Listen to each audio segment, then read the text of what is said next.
Dear Christian, what do we really know about being crucified with Christ?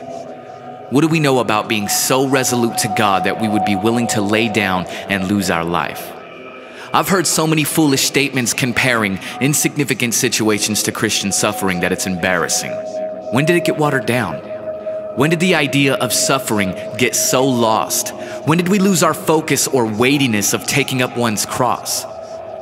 As if missing our Monday morning cup of coffee from Starbucks somehow relates or make us more mindful of the misery and persecution that Jesus faced. But ridiculous statements like these are simple pictures and goes to show just how little our culture knows about Christ's crucifixion. What do we really know about the cup of suffering and distress that Christ accepted not as a regrettable necessity but at the Father's will and request? Or the violent denial of rejection of association, like when Peter repudiated Jesus under the pressure of condemnation.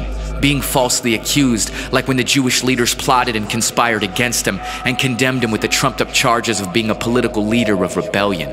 Or the mockery of the Roman soldiers, the ridicule of the pseudo-enthronement, draped with a soldier's cape as a king's robe and a makeshift crown made of thorns and twigs.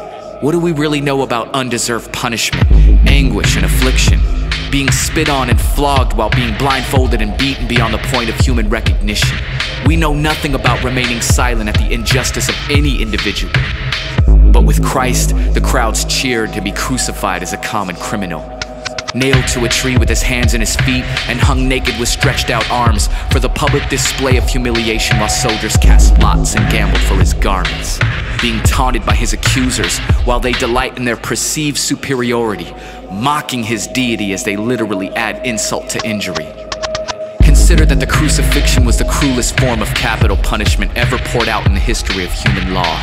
Then consider how it pales in comparison to the spiritual suffering Jesus endured when he was separated from God. And receiving the full cup of wrath, he cries that it is finished, totelestai. It was our sin that held him there until he died, our spears that pierced his side. The entire race is involved and implicated in the case of Christ crucified.